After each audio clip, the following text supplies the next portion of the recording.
Okay, today I thought I would do a little bit of trunk work, and apologies in advance for I had some work I did without videotaping it here.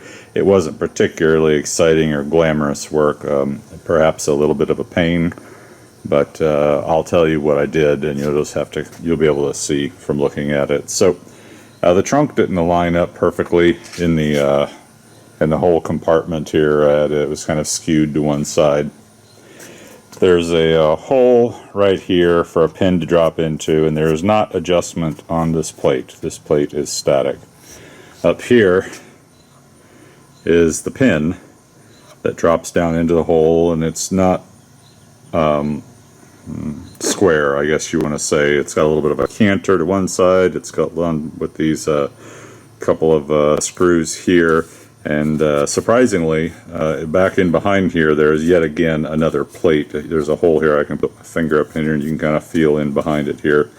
There's yet another metal plate behind there for these screws to bite into.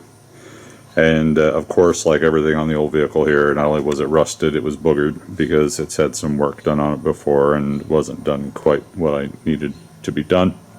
And then the entire thing was then painted over on top of it, further sealing the damage and making things a little more challenging for me. Anyway, by drilling out the old screws, that's what I did, or old bolts I should say, I was able to then knock out this assembly, because again it was painted in and kind of boogered, releasing the plate in behind there. And this is the problem when I don't videotape. Now I can't remember if I was able to work. I think I actually wound up working without removing the plate. I don't know if it can be done. I think I may have. You can. I think I got back in here and wound up removing the plate as well. Tapping it out and making it so I could put new screws in there. And this could be adjusted and moved around. And once we had movement again in here, you could begin the process of tightening it up. Not fully tightening it, but approximately tightening it up. Sanding down on this a little bit here, making sure that opening lines up, shutting the lid, dozens of times until you think that you've got it kind of where you want it, and then set it hard by screwing those in tight. And now the trunk just releases effortlessly with a key. That was, sorry for all the shake there, but that was really the original problem, or my gripe with the vehicle, was that a fella couldn't just come over here and shut the trunk door and then release it with ease. Now you can. So I'll just gently demonstrate. That's how it's supposed to do. You should just be able to drop it down like that and have it lock. And now I'll just get my keys. Sorry for the roller coaster ride. Yeah. Key in, give it a gentle twist, and it will undo. So that's how it's supposed to be, and it does. Well, one thing begets another always, and I never liked the situation, the status of the wiring back here. Wiring in our trunk and around rear lights always takes a beating. Someone before me has done some work. They did some body work here and took things apart, and those lights are labeled. And actually, I have lights. There's no complaint. All the lights work in the back, except for the trunk light here. And not only does it not work, it has a couple of suspect things. So, as you can see, right up here, right up in there. That's the place where it comes out from the trunk lid. Down below there, that's the single only main feed wire that comes up, goes through that grommet hole right there. Somehow does a fancy dance up through here and comes out here. Well, right there at that frayed section, I was getting 6 volts, so very possibly had a little bit of a voltage leak going on there, because that's I do believe hot all the time. And also right here was a completely frayed out section. It's just, there's a few wires left hanging on there, not many. And I had no voltage at the switch light here. This, by the way, goes up on here like that, just a couple of screws holding it in. I have no idea if those were really well grounded or not. Probably not. That's probably the original color that you're looking at right there on the car. That was taken off. There was some painting done that got put back on. So anyway, I haven't exactly had a chance to run down all the electrics on the car there. I had a suspicion I had a little bit of a drain or a few drains going on. That may have been one of them, a small one. So what we're going to do, what I decided I'm going to try to do, is the tolerances in here are very tight. This was run in and padding was put on, and then this was just wiring was put back in. So the chances of me actually snaking new wire down through and hitting that hole right down there aren't too good. It's just very tight up in here. So I think by putting a couple of wedges up in there, I was able to give myself enough clearance to pull out a little more wire. I may just go ahead and tape that up. If I can pull out a little bit more to give myself a little bit more to tape with, I will, but I'll probably just tape that up, snake it back in there.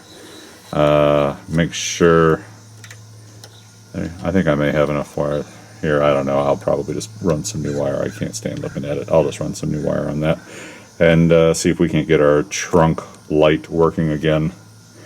I've played around with it a little bit and I can't quite get 6 volts to it, but I can get, that's a switch. There must be a little bit of mercury inside there to, you know, it's directional when it's, you know, got a little angle, it's got current, and when it's the opposite way it doesn't. Or like that, probably. Anyway, I'll figure that out. But let's see if we can't improve this. So what I have here, this is the switch taken out of the car. That's the connector that you saw while it was hanging. This is a section, I cut that wire right there at the break where it had broken so badly. And you notice this end here, that's a plug-in end. That literally just plugs in and out of there. You can take this in and take this out as many times as you want to. It's not exactly super clean. I'll go ahead and put some sandpaper over that, probably, you know, stick it in and out of there a few times, try to freshen up the contacts on the inside, and then I'll brighten up that end.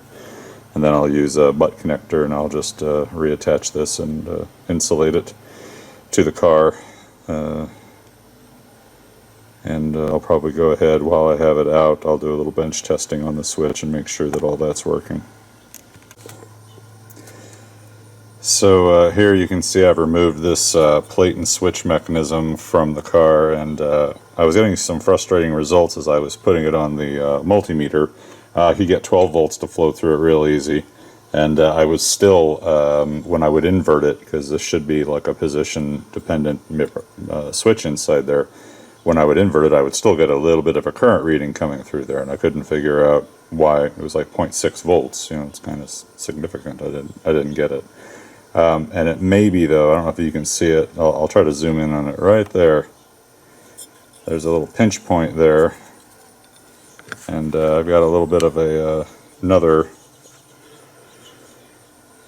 yet another little short where something had been kind of rubbing and probably wearing through right there. It comes out of focus, but right where it was just kind of pressed up against a part there where it just kind of rattles around, you know, with time things move.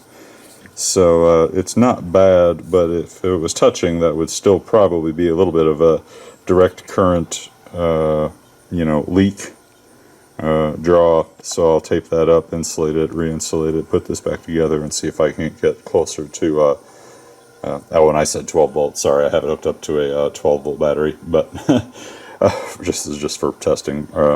But anyway, yeah, I'll insulate that a little better, and then see if we can't get it closer to a full on and full off type of mechanism here. So I've got it kind of hooked up, back wired in place. This little dome that just goes right on there like that. You'll see that in a minute. And so if I have it in the right orientation, like with the trunk lit up, and if I can get some ground or contact going, we should. It's not showing up to you very good there. Hold on. Get a little bit of ground. Come on now.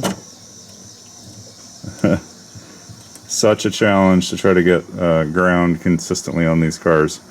But anyway, that's how it's supposed to work. I don't know. Hey, there it kind of went. I don't know if I lost ground or not. If I can get that switch to work. I may have to use the video camera while it's with the trunk lid closed just to see if I can get it to do what it's supposed to do, which is turn on when it's inverted. But anyway, as you can see, it's about there. So let me finish wrapping that up there and getting this installed on the car, and then we'll do some testing on it. I guess before I take it out, I don't know if it's going to show up on the video very well, but I took some of this, split wire insulation loom, took a piece of that, wrapped it around that wire. These two plastic wood splitting wedges, I just drove those in there to draw the metal out enough that I could maybe get enough relief on that wire there that I could start to squeeze that back in there. And when I take it back out, I think that'll be enough insulation to protect that wire again. I don't know if it's showing up. I've started to install this, but I'm already making contact and it's turned on, which is great. Just wanted to say that if you take a pair of pliers and squeeze those holes, like I have access to it, just kind of bite down on them a few times because it had kind of gotten bent up. When you squeeze it back down, it kind of tightens the hole back up, and I think that helps when you're putting these screws back in to make a little better contact, maybe. So anyway, on that holes, those little holes right there that are drilled, just reshape them, squeeze them with a set of pliers, flatten them out, and I think they'll bite again. I'll give you a little more tooth for trying to run those screws in there and get ground. And I did sandpaper this as good as I could and sandpaper that as good as I could too. Well, I've got the switch installed and it's in the right orientation. As you can see, we are on. I think it's showing up. If I do drop the lid, eventually it goes off. But what I've noticed is that unfortunately the mechanism of the switch itself, not the grounding, but the switch, it's a little finicky. If I give it a few taps here, you'll see it kind of turn on there. So there could be a ball valve, mercury, I don't know what's on in there, but it's just not quite functioning the way it ought to. So what we will do is we will work on getting another switch to replace that.